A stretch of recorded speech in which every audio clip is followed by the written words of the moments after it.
Hi, Misha here, and done a couple of AK videos recently, as well as some HK and even SIG. And when I do that, I always feel like I need to revisit the AR15, or rather I want to. And the topic on my mind today, the early carbines. Guns we've talked about many times before. Here are mine. But I've actually come across some interesting historical evidence about the original XM177 or the original GAU-5 series used by the Air Force. As well as why I wanted to talk about, I kept these Troys. When they came out around 2015, 2016, they were really the first mass-produced replicas of these guns. But since then, we had guns from Brownells and even Colt themselves. And we've featured all on the channel over the years. So I had an opportunity to keep a Colt or keep a Brownells. Why did I hang on to the Troy? So I'll kind of share that throughout this video. But really just hanging out, talking retro Vietnam era ARs. This is, of course, an XM177E2. And this started off as a GAU-5A. Although, just having fun, years ago, I reworked it into an Air Force GAU-5P. And that's really a fun gun to replicate because you can pretty much do whatever the hell you want with it. So we'll talk about that too. As always, if you could, please do like, share, and subscribe. And if you'd like to help support the channel, check out the link to the Patreon. Also, if you'd like me to bring these out one day and see how Fox handles them, let me know. But first, let's go back in time and give some context to why, well, these were never TDP. They were never type classified. In fact, in the beginning, the U.S. military really didn't feel like there was even a need for an AR15, a 223 based carbine. So, let's go back to the 1950s, the old-fashioned diner, and hiding from nuclear weapons in refrigerators. So I get to bring out a couple of American classics. My M14, at least a semi-automatic version of, which you saw somewhat recently in the Chinese Polytech video, and my good old Colt SP1, which anyone who follows my personal channel, well, you saw it in my Dutch and my Arnold Schwarzenegger video. And this kind of explains why. Okay, so the M14, not to go too deep into it, testing began around 54, 55, and it was adopted in 57, put into production in 58, replacing not only the M1 Garand, as you might imagine, but it was also supposed to replace some machine guns like the M1 Thompson, M3 Grease Gun, as well as the M1, M2, M3 carbines, and even some light machine guns like the BAR. Well, in the end, it didn't work out quite that way. And of course, it was firing what was supposed to be a new intermediate cartridge. Obviously, Russia was going with 7.62x39, but because of the U.S.'s intervention, we had 7.62 NATO, 7.62x51, which as a cartridge I really like, but it's not really an intermediate cartridge. It's an updated 30-06. This gun, well, it only really did a good job of replacing the M1 Garand and sometimes the M1 Carbine. It's still over 44 inches long, has a 22-inch barrel, so not the longest, but yeah. Still classic steel and wood, but it's over 9 pounds unloaded, and it required pretty old-fashioned manufacturing techniques. Forged receiver, wood, although later they would go to a fiberglass stock. Pros and cons, but it was a little slow to get into the field. In fact, by 1960, only a few units had them, and really didn't start to see mass deployment throughout the military until 62, 63. Honestly, by which time the White House, Robert McNamara primarily, ended all future orders. So it was kind of here and gone. The final ones delivered in 1965 from TRW.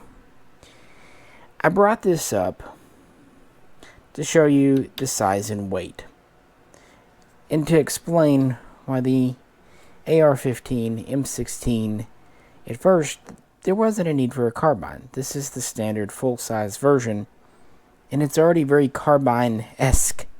20-inch barrel, overall length of about 38.8 inches, so over 5 inches shorter.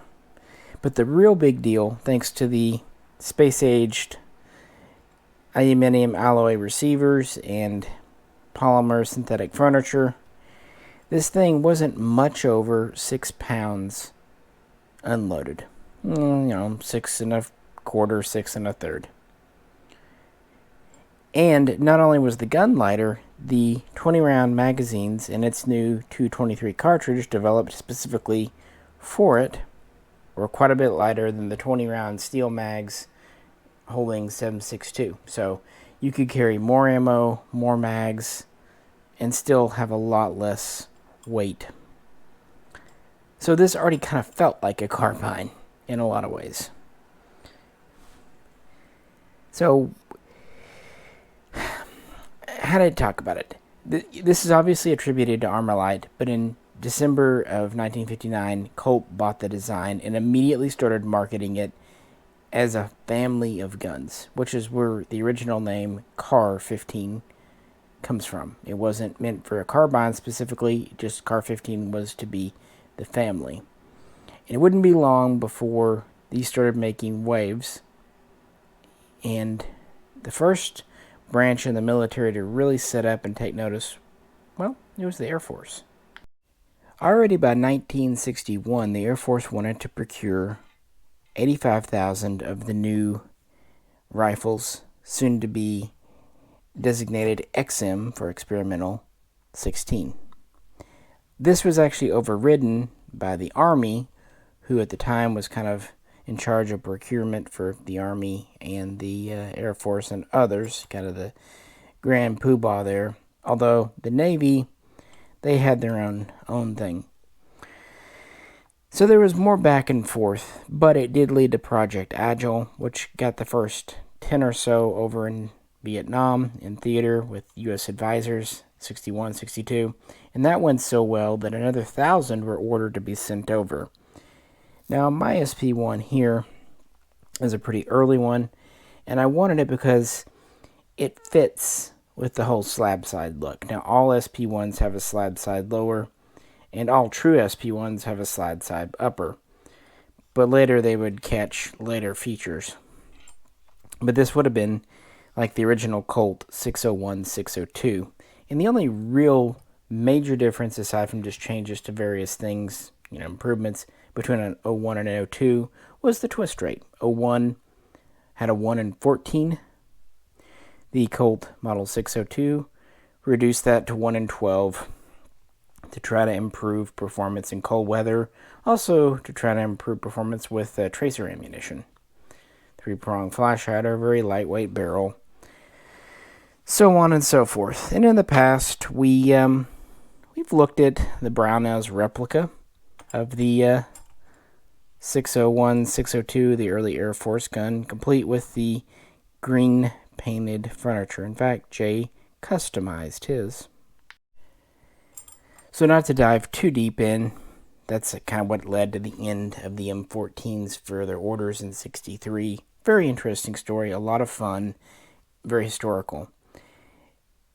But, of course, when U.S. troops started to really go into Vietnam in 64, 65, the M14 was still the standard. But it wouldn't be long until until the XM16 started to replace it. Well, a variant of it. The Air Force was very happy with the slick side look. The Army, though, against the advice of Stoner, wanted the forward assist.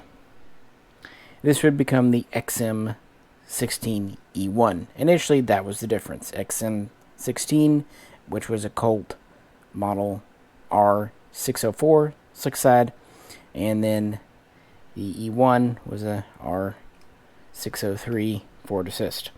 Otherwise, they would carry about many of the same changes, including going to a different front pin and so on and so forth. We could be here all day.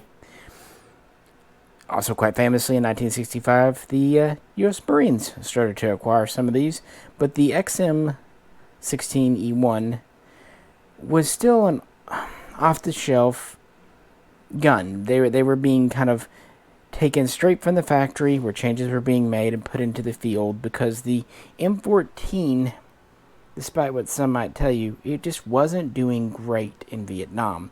It had some benefits, no doubt, but this gun, the size, the weight, the cartridge, the heavier firepower, overall was better suited to that combat.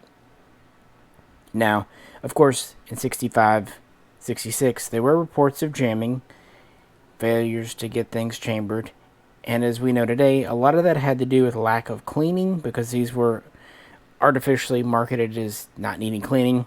Also, the switch to the wrong powder in the cartridge. And on top of that, the fact that early guns like this one had no chrome lining for not only the bore, but even the chamber. But throughout 66 and into 67, many improvements were made using feedback from the field, and eventually the gun was type classified, became TDP, as the M16A1 here, with the forward assist, or M16 without the forward assist. We went to what we can think of as a full fence lower. Originally, this top so-called partial fence was actually done for the retaining of the front pin, versus originally it being a detent kept push pin. They added the full fence so the mag could not be accidentally dumped.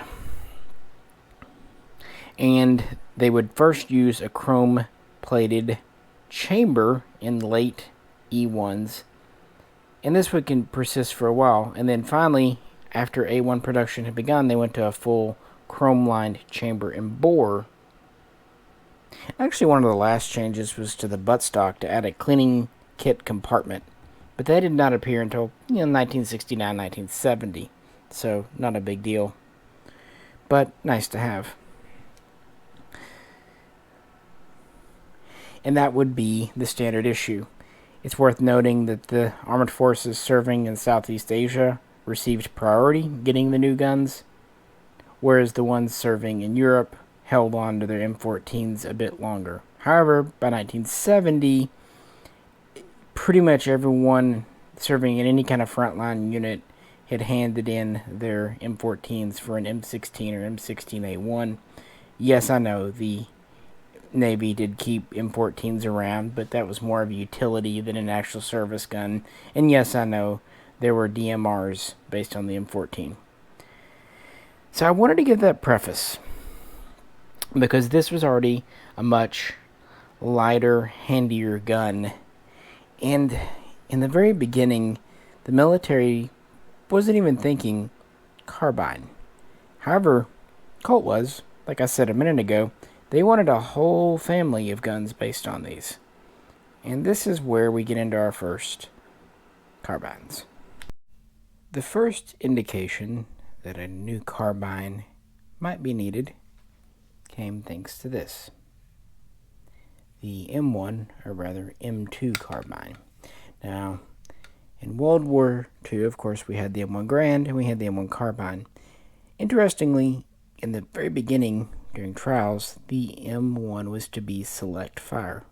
However, time, need, everything else, that was scaled back to just be a semi-automatic only magazine-fed gun. About 5 pounds, a couple ounces more than that, 18-inch barrel, overall length of about 35.5 inches. Small, light, easy to mass produce. And they would mass produce over 6 million. Now, they would introduce the M2 version in October of 1944. And while they would build about 600,000 of those, many could also be converted using the T17 or T18 kit. All M1s could effectively be turned into select fire guns. There would also be the M3 variant, which had an early night vision device. So those are our carbines, and we had a lot of them. They were magazine fed, that was good. The real kind of downside was the 7.62 by 33 cartridge that they fired, 30 caliber US carbine. It was good in certain instances, but it didn't have the range and penetration, and this was quite evident in Korea. Hence why the M14 was maybe called upon to replace it. Well, once U.S. advisors were sent over to Vietnam, if they didn't get their hands on ARs, a lot of them would carry M1, usually M2s. That's partially because they were available and they were lighter, even though when you put the so-called stabilizer on the M2, not to mention usually carrying them with a 30-round mag, the weight would go up a little bit. The idea was, well, we're going to carry the same guns that the troops were advising have, commonality. So the M1 or M2 was pretty prevalent in Southeast Asia, 61, 62, in that time period. And obviously, with production having ended in 1945, there were limited stocks. We had plenty, but we had given a lot to allies. The need was there. And Project Agile showed that the full-sized AR15, XM16 was doing a great job, but maybe shorter and lighter, more transportable. Maybe there's something there. Maybe we can make this a little bit better. And so around 1964, after standardizing on the 603 and 604 models, Colt set about making its first carbines. The first was the Colt model, or Colt R605. And that was simply an XM16 or XM16E1 that had its 20-inch barrel cut down to 15 inches. So in other words, pretty much right here. And then rethreaded with a 3-prong flash hider. Ironically, that made it about the same length, or even a little bit shorter, than the M2 carbine. But it still had a fixed stock. So, yeah, basically just a 33, 34-inch AR. Usually the bayonet lug would be shaved off because it would just kind of be in the way, not useful. And they really only made a few of these. I don't know how many, sorry, maybe 50, maybe 100. A handful did make it over to Southeast Asia. We see them being carried by some helicopter crews, vehicle drivers, throwing them out in the field, see what happens. It was shorter, it was a tad bit lighter, but they left the gas port the same size as standard.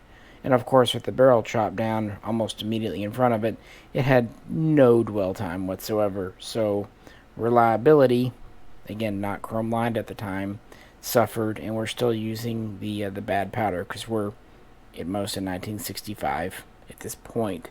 Still, it was an early effort at a carbine, but Colt knew they could do better.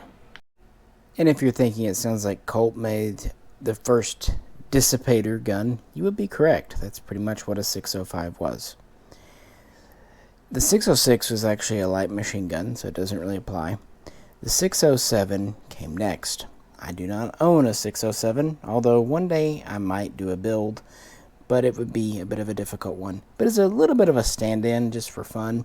Here is my DOE gun, my 633, because it does have something kind of similar to the 607 and the handguards. And the 607, while not many were produced, maybe 150, we do know about 50 went over and saw some field testing in the hands of Navy SEALs and other special forces. They reported goods and bads. The main deal with the 607, they further shortened the barrel to 10 inches. This is actually 7 on this gun, but gives you the idea. More importantly, though, this was the first to have the 7-inch gas system. Before, everything was rifle length. This was the first to use a short gas system. It was also the first to use a carbine length receiver extension or tube, and to have an adjustable stock. The 607 actually had hand cut down E1 handguards and an E1 buttstock cut down and modified to become a 2-position collapsing stock. If that sounds kind of cumbersome and time consuming to produce, you are correct. Even some had cut down pistol grips on them, which originally were meant for the 608 survival rifle. That never went into production for the Air Force. Some of these would have forward assists, some would have no fence lowers, some would have E1s. They were all custom built guns. And they did get a name of sorts, the GX5857. Just an interesting gun. It was never really destined to mass produce, but it was the way forward because, well, the gas system and the buffer system we actually still use today. Now, originally, this would have a 3-prong flash hider, but very soon it would give way to an extended moderator to moderate flash and to moderate the sound. Early moderators would be solid, no slots on the end, but soon they would go to kind of slotted style that we know and love today. So just wanted to mention the 607, first appearing around 1965, and that leads us directly to what we can talk about, the 609, 610, aka the XM177 or XM177 E1. There was only one real difference between the two. The Colt Model 609, the XM177 E1, had the forward assist like the XM16 E1, while the Colt Model 610, the XM177, lacked it like the XM16. Only difference. But let's back up because, well, a lot had been going on since 65, and these weren't adopted until 66. So let's talk about trials, testing, and the evolution of the carbine, or rather, the submachine gun. At least that's what the DoD considered these. What is a submachine gun? You have your definition. I may have mine. Throughout history, lots of people have. But in 1965, according to the DoD, a submachine gun was a small arm firing small arm ammunition, not specifically pistol, just small arm. That was capable of automatic fire. Some sources say select fire, but that would not be correct because guns like the M3 grease gun were full auto only. And having a barrel between 8 and 11 inches. Meaning that Colt's member in its CAR15 family, which at the time was the whole family, including LMGs, survival guns, rifles, and what they called Commandos. Their 10-inch gun, beginning with, again, the 607, was called the Commando. This 605 was a carbine, but obviously that was short-lived. Either way, my point is, the 10-inch original guns were considered Commando by Colt and classed as an SMG by the DoD. And really, it's around this time when the government is testing a few of each in the Colt family. They got a little of each, 606, which was the LMG, the 608, which was the air crew survival rifle, didn't go anywhere. But the 609 and 610, they really piqued some interest. And because of the testing both at Colt and through the government, some major improvements were made. First and foremost, from the 607, we had new furniture. They went from the custom cut-down E1 handguards to the round handguards we know today, which actually later would inspire the M16A2 handguards.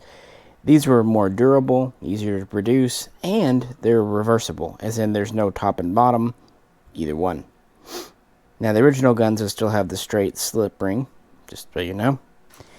And while the two-position style of stock was taken from the 607, we first see the two-position metal stock with the 6.9, 6.10.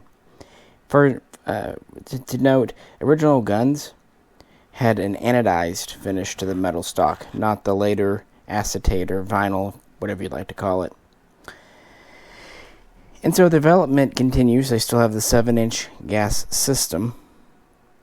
The earliest guns might have just had a flash hider, but very soon the first moderators, starting off at around 3.4, 3.5 inches.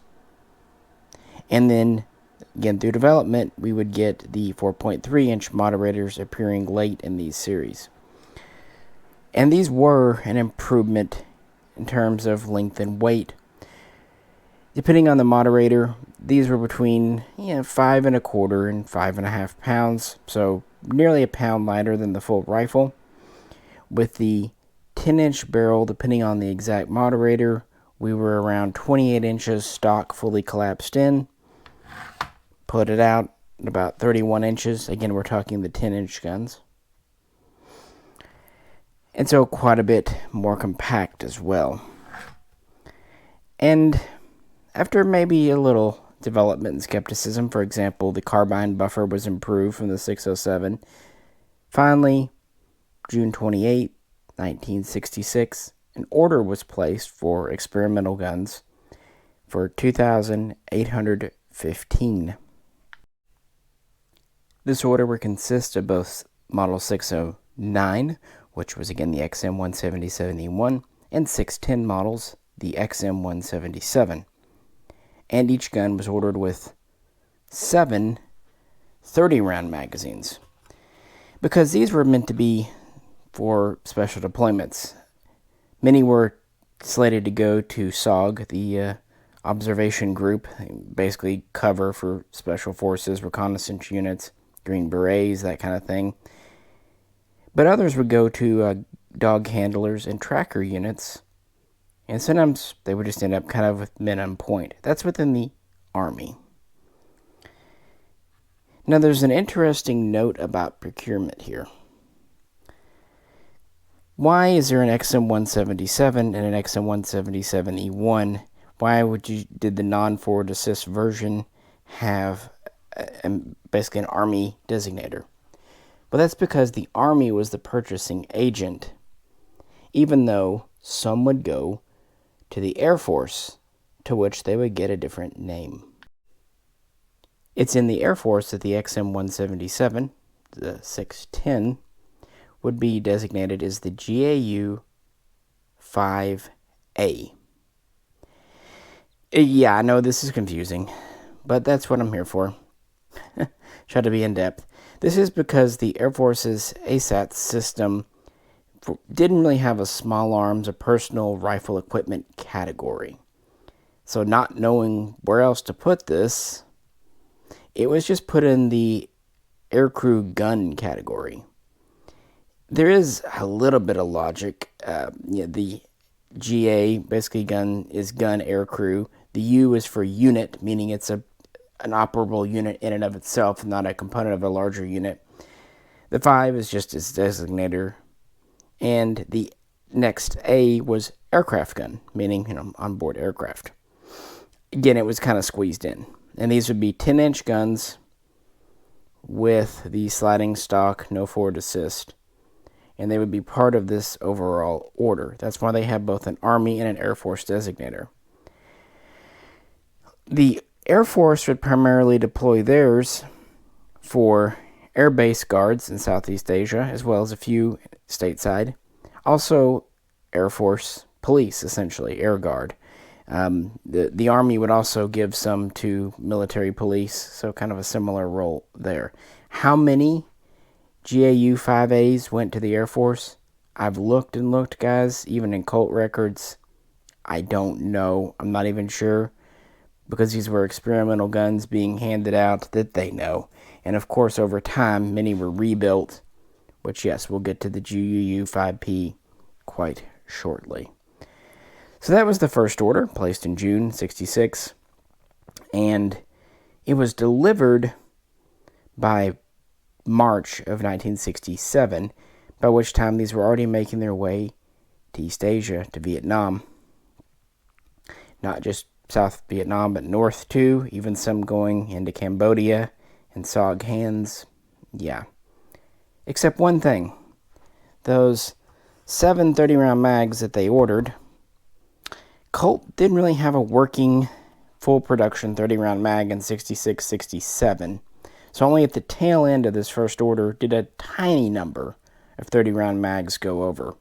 This would be a problem that would plague the Commando, the XM, the submachine gun, whatever you prefer, throughout its entire life. In fact, it was such a point that a lot of units by 68, 69 would take their money together and just buy magazines commercially, or ride home and have people pick them up in stores stateside, and they were shipped over. This was still okay because these were not TDP guns, so they could pretty much do what they want. I should also point out that the Navy SEALs, who had tried out the GX-58, 57, also would get their hands on a small number of the XM177 types. I don't know if the Marines did or not. If anyone knows, let me know. But again, we're talking about the 10-inch guns. What about the 11.5-inch like this one here? Right after the first order was complete, a second one was made April 1967 for another 510 units. But these would not be the same as the first, because again, Colt had been working on improvements based on feedback from both the field and testing stateside, and now we finally can talk about the XM177 E2, the model Colt called the R629, or just model 629. Keep in mind, Colt was using 3-digit designators at this point in history. The big improvement, which seems obvious in hindsight, but was to extend the barrel from 10 inches to 11.5. That gave the overall length about 30 inches with the stock collapsed in, just a little under, to about 32.5 inches fully extended, still 2-position. This would also be about the time that the acetate, or whatever you want to call it, vinyl, people to this day kind of argue back and forth. It's a unique finish, though, would appear. They actually would try using a different type of charging handle, but it wasn't successful, so who cares? I should point out that the earlier guns could have an E1 single, partial fence lower, but this time we've got the A1 lower because the A1 is type classified, the rifle itself.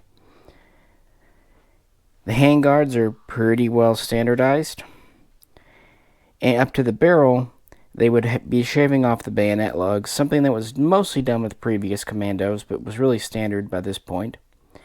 And because of the longer barrel, we have a few benefits. We have more dwell time between the gas port and the muzzle. Not as much as maybe we would like, but more. 1.5 inches, it really matters. Right, guys?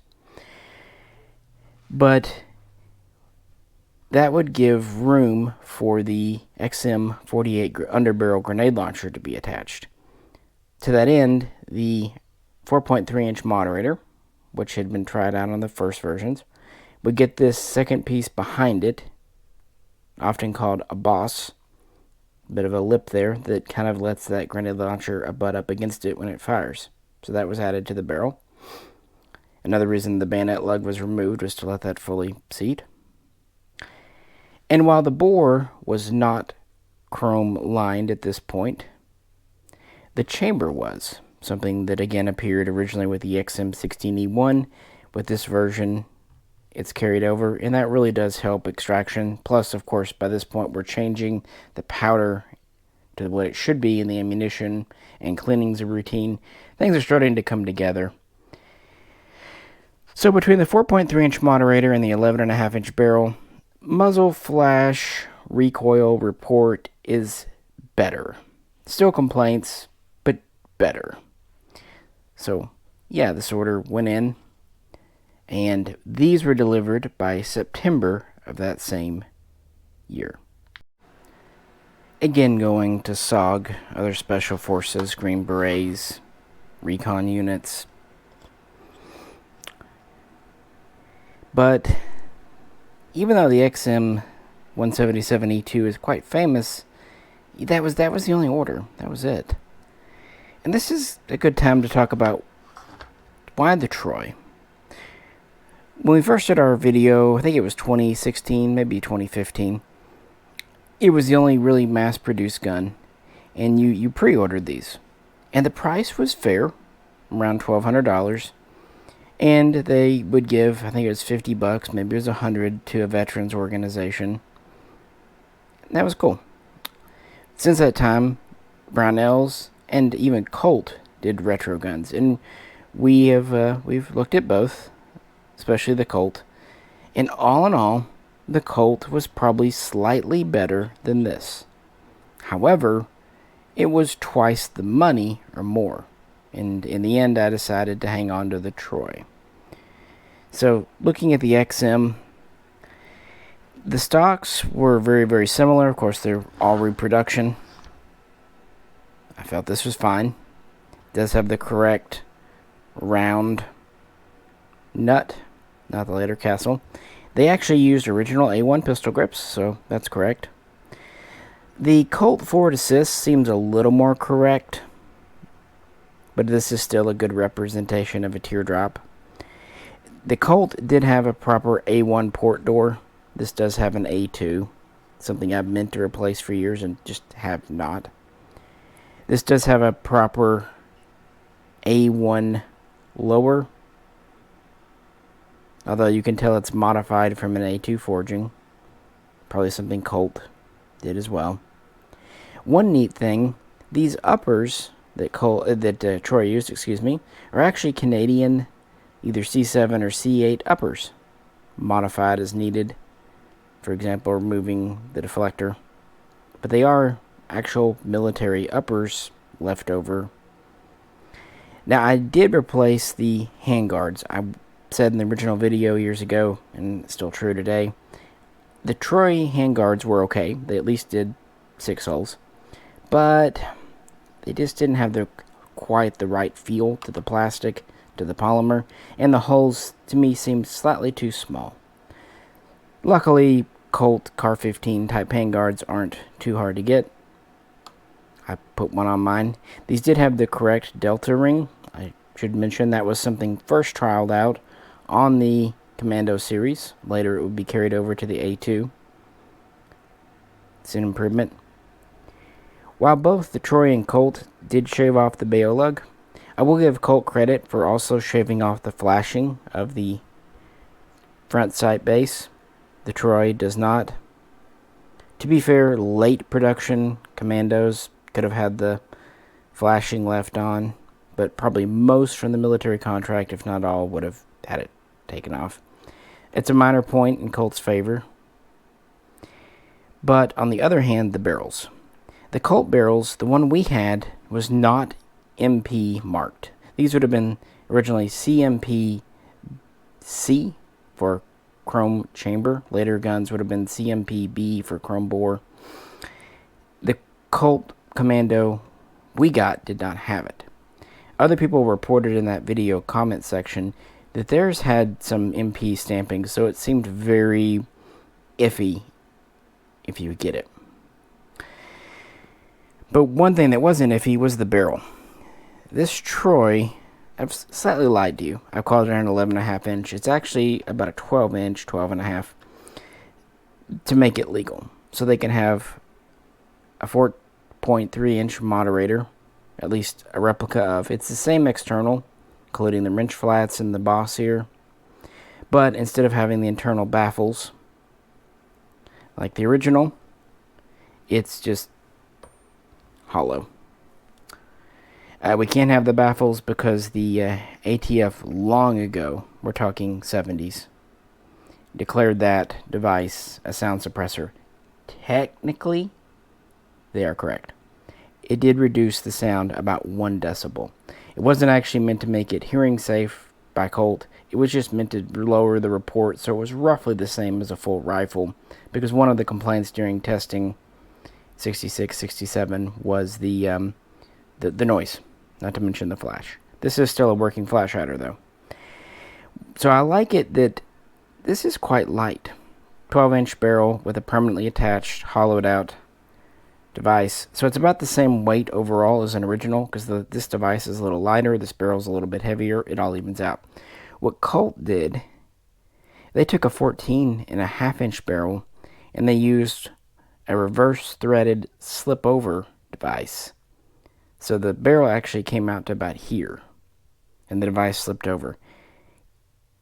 This made it heavier. In fact, when we had the first guns, I measured the barrel.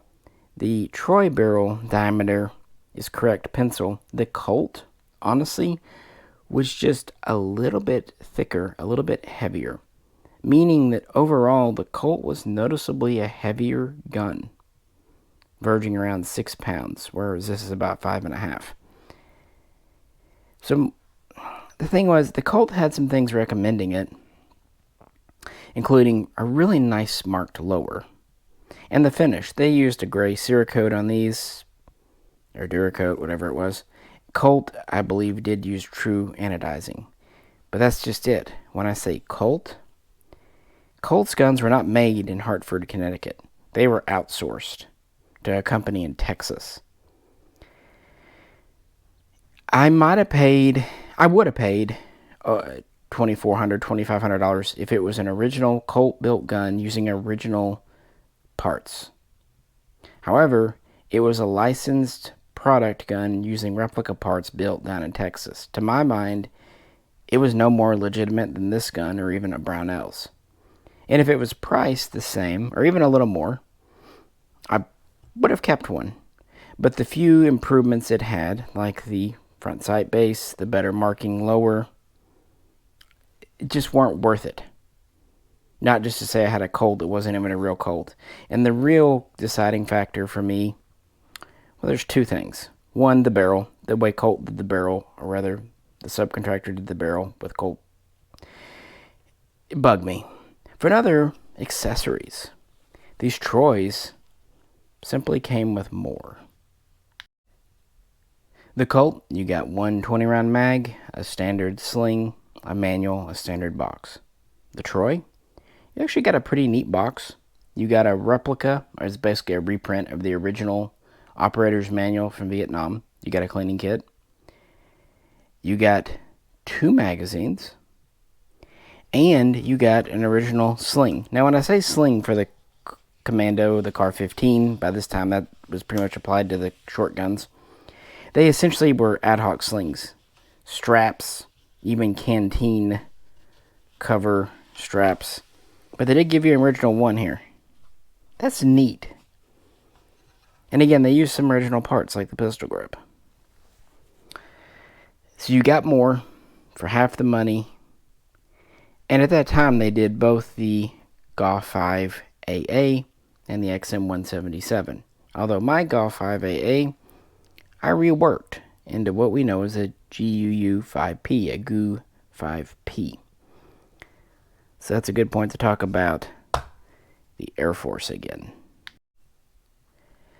So to that second contract in 1967, The 629 was the XM177 remember?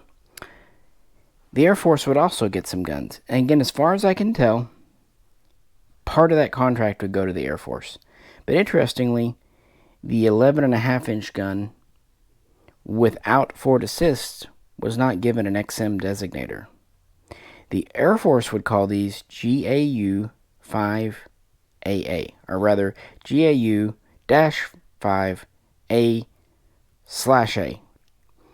What does the second A stand for? I have no idea. Yeah, not only does the Air Force use this weird category, they're using slashes and dashes now. Kind of makes you appreciate the Army system. Oh well. There's even debate as to which model of Colt these were. Looking at original Colt records, they report the GAU-5A is either a 640 or a 649. But it seems like it was a 649, and the reason I say that, Colt records, we found errors in them. Many small errors. But as far as I can tell, it's a 649. According to Colt records, the 630, the one after 29, the one you would expect to be the one without forward assist, was a 9mm. The problem was, in 1967, Colt wasn't doing a 9mm. Honestly, fuck if I know. All I can tell you is, I did look into it for you guys. There you go. Just like the original GAU-5, though, these would be again issued to Air Force guards, police, dog handlers, and yes, their own version of Special Forces. In fact, that's what started the whole Troy retro line here. That began with the GAU-5AA. That was to celebrate or commemorate or acknowledge the Sante Raid, November 21st, 1970. That had members of both the Army and Air Force, about 60 Army and 90 Air Force Special Forces, and pilots themselves, aircrew. It was to free POWs. Now, unfortunately for them, the POWs had been moved before the raid took place, so while it was in some ways a success, it did not achieve its goal through no fault of its own. But it was when you see the GAU-5AA in both Army and Air Force hands being deployed, most noticeably. And some would even have an early sighting. It was an occluded eye sight system. Look them up. They're kind of cool. But that was kind of the high water mark for these guns, because by that time, 1970, no further orders were being placed, and in fact, Colt would take the entire Commando series out of production for a few reasons. Going back a bit to around 1968, after the second order had been delivered, the U.S. government began quite extensive testing, focusing in on the CAR15 carbines now. Pros and cons were discovered. You can probably guess them. The shorter barrels were still not as reliable as the full rifle barrels. On the other hand, they liked the short, lightweight systems. On the other hand, still flash and noise in non-standard parts and increased parts wear. Should point out that the RPM was a little higher. Depending on the ammo type, a rifle was about 750 to 800 RPM. The Commando could go all the way up to 900 RPM, so a little more. And of course, at that time, 30-round mags were still hard to get. So yeah. Now, more importantly, even though proposals were made to further improve the gun or buy more, they were hoping politically to ramp down the ground war in Vietnam. This would take a few years, of course, but by 72 it was over. So they declined to make further orders. Obviously, more and more M16A1s are going into theater anyway. Those could do the role, and we have about 3,300 carbines in the system if we really need them. So yeah, further orders were canceled. It's uncertain if some small batch, again, these are still not TDP, as I keep repeating, so there could have been small batch purchase, just off-the-shelf guns, who knows, especially by Special Forces. They can pretty much get whatever they want. But once the moderator was declared a something on the table there, a sound suppressing device, you wouldn't think that would matter, but it did, because Colt no longer could sell these to civilians, which they never really did, but they couldn't even export them to foreign militaries. So that was one reason the 11.5-inch gun with the 4.3-inch moderator was just ixnayed. So its day was over, you would think. And for a while, it would be. Vietnam would wrap down, defense spending would be cut, and it would almost seem like that was just a flash in the pan. The M16A1 would continue on through the 70s as the standard issue gun, not being replaced until the 80s, and some units until the 90s with the M16A2. But then it kind of gets me to another reason I kept the Troy. If it were a Colt, I wouldn't want to modify it. But being a Troy, I had some fun with my GAU-5A, making it into a GAU-5P. Finding myself with both an XM177E2 and a GAU-5AA from Troy, and the only difference being the forward assist, because the GAU-5 came with the same 11.5-inch, or rather 12-inch, with pin and welded device on it barrel. I didn't really want to get rid of one or the other, but they were too similar to keep both in my mind. Now, if this had been a Colt, I would have kept it stock, because even though they weren't really built by Colt, even though the parts are replica, there's value in keeping those original. I know that. But luckily it wasn't. So I felt free to have some fun and make it into a GAU-5P. What is that? Well, you know, they really didn't have a category for these guns. In the 80s, though, they finally kind of created a miscellaneous gun category, GUU. I don't know what U stands for, maybe unclassified, hell, who knows, unknown. Either way, instead of aircraft gun, this is a miscellaneous gun. The P is actual personal equipment, so it does make more sense. So what is a GAU-5P? Kind of whatever the hell the Air Force wanted it to be. There were two general rules, and that they would have an adjustable stock and a 14.5-inch pencil, although later not pencil, and not even 14.5. Either way, a short carbine barrel, how about we say that, and by defact, a carbine handguard. So essentially, carbine barrel assembly, carbine stock, and therefore, older guns would be rebuilt into them. Going back just a little bit, remember how I said there might have been small off-the-shelf procurements even after the 67 contract? Well, I say that because even after defense spending was cut and the Vietnam War was over, the Army would acquire a handful of Colt model, or Colt R653s. And that was an interesting gun because the fact that they couldn't use the moderator, they essentially extended the barrel out to 14.5 inches. And this is where the initial concept began. Now, I don't have a 653, but I've got this gun here. It'll work, even though the barrel's 16 inches. Imagine it's an inch and a half shorter. More dwell time. And in fact, it's the same dwell time as on the rifle, which also meant the bayonet lug could be used. Still can mount a grenade launcher. They really found the perfect barrel length with this series, and the Army bought them in small numbers, as did the SEALs as need. They also cannibalized and recycled and cannibalized again the older XM177s, keeping them in running by hook or crook for decades because they didn't have that many. And the Air Force did the same thing. It seems like they acquired a handful of 653s, pencil barrel, 14.5, 1 in 12 twist, otherwise pretty standard. But they would cost about, $550 per the Air Force at that time. who had very little money, and what they had they spent on aircraft and that. They figured out, hey, we can rebuild our own guns just buying barrel assemblies for like $300.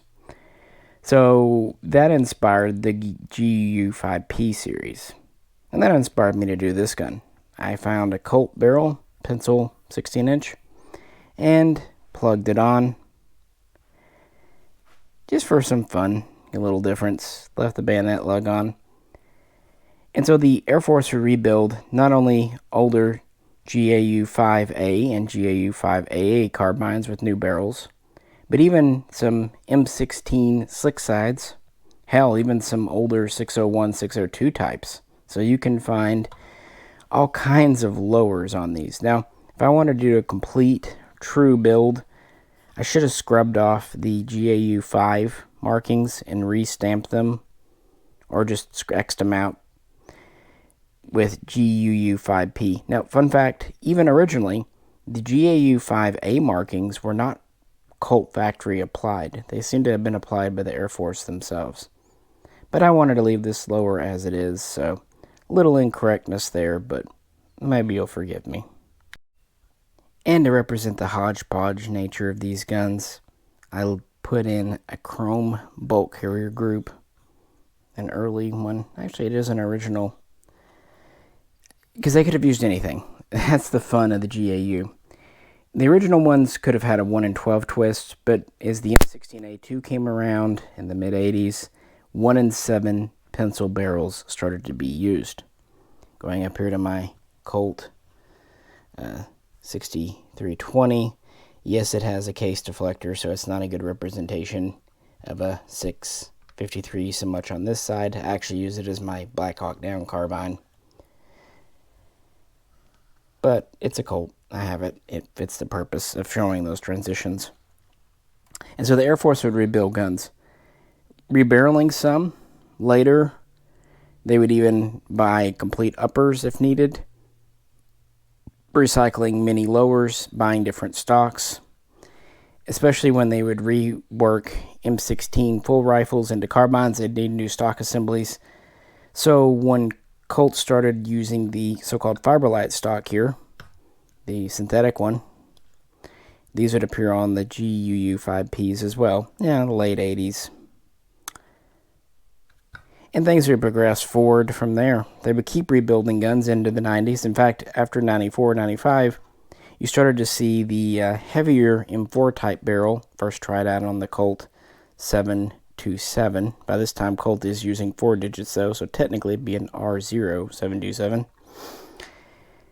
And even flat tops could appear towards the end. Of course, A2 pistol grips and A2 flash hiders started appearing, just newer parts. Heck, later ones even had 4 or even 6 position extensions on them. And even late ones, because they were still building these, could have M4 buttstocks. Anything goes. In fact, even though this is a 16-inch barrel, that's not incorrect. I found pictures of 2 different Air Force GAU-5Ps with 16-inch barrels, probably off-the-shelf purchases by individual units that just needed them. Throughout all this hullabaloo and hodgepodge, it just had one NSN, one stock number. Oh well. For the Army, the kind of so-called M16A2 carbines, the Black Hawk Downs, would eventually be replaced by the M4, officially adopted in 95, but really not seeing service till 98, 99 in larger numbers. The Air Force would wait a little longer. In fact, they did not start receiving their first M4s until around December of 2002, although they'd already adopted it. And this process would last until about 2006. By the end of that year, most of the older kind of mutt carbines would be phased out in favor of newer M4s. But not all. Some would hang around. But by this point, the parts are wearing out, wearing old. And even some of the more lowers would be retired. Other ones, though, remarked and redone year after year, would show up on weird guns like the Mark 18, Mark 12, because lowers on ARs don't wear out. Even uppers don't do so much, but eventually new barrels on and off, the threads get a little weird, the upper, and of course you want to go away from carry handles to pick rails, so the uppers would get replaced, but the lowers, you can take an old lower and keep redoing it over and over and over, which is the point of the whole CAR15 family in Colt. They wanted a modular system back in the 60s, so in a way the Air Force was kind of the true culmination of that.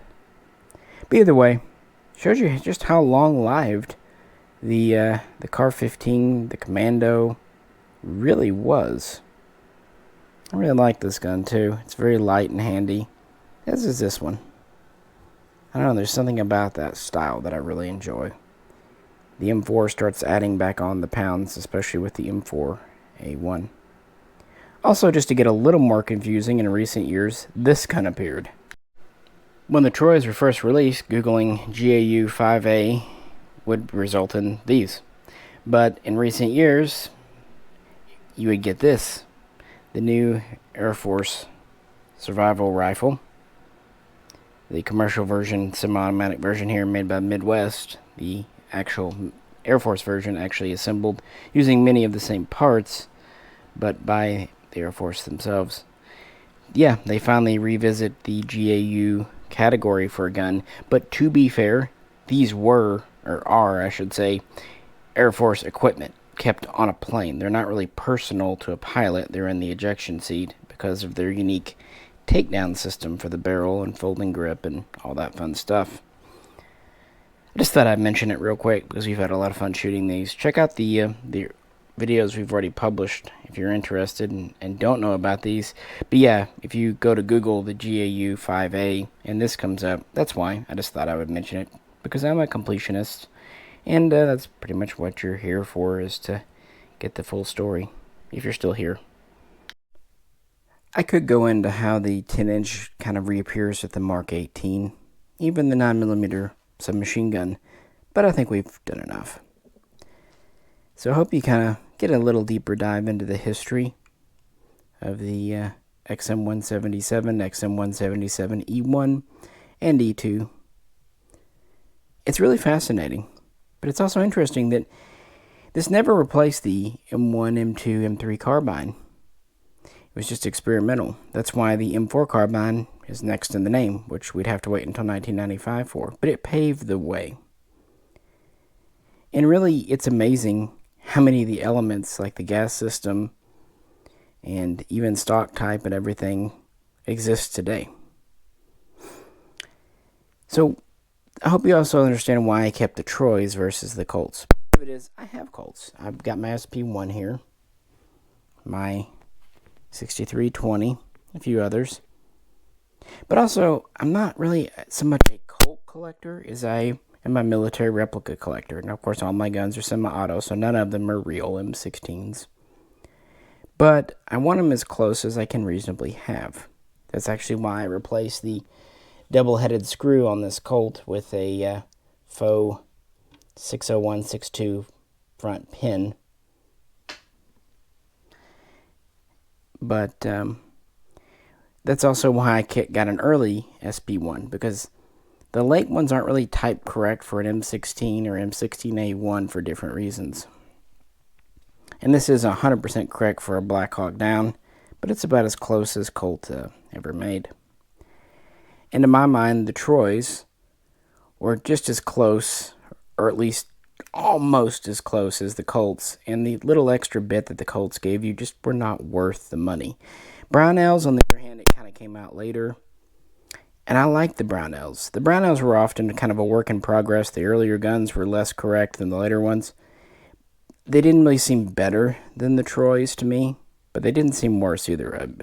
Nothing wrong with the Brownells, but I just kind of stuck with the Troys. I'm very happy with them. About the only thing that would probably replace these would be if I came across an original upper. But still have to get a lower at that point. I still like to get a gun with an E1 lower. The SP1 kind of gives me the slick side lower. Of course, I've got plenty of A1 types. The E1's neat, though, because it just doesn't have the fence here. Well, on the wrong side, but you know what I mean. Flipped them on this side so the markings would be visible. But ever since I was a kid, I was pre-M4, this was kind of the gun, the Commando, the carbine that the military used. And that was cool. So, just always wanted one. And they're a lot of fun to shoot. Light, handy, really what the guns should have been. It is just amazing, though, that they took so long to go to the 14.5-inch barrel. Of course, these days, with the Mark 18, we've realized how to open up the gas port a bit, change the extractor and the bolt a bit, go to a heavier buffer. But I'm not laughing at Colt. Back in the 60s, this was brand new technology. So, how would they have known? It took years of trial and error. So what do you think? Which is your favorite configuration? Love to talk Colt carbines below. With that, I appreciate you hanging out with me today and listening to me talk about ARs again. It's always fun. As I've told a few people, I actually shot and owned an AR before an AK really in my life. So they definitely hold a place for me. If you could, please like, share, and subscribe. And if you'd like to support the channel, check out the link to Patreon. This is Misha. Catch you very soon next time.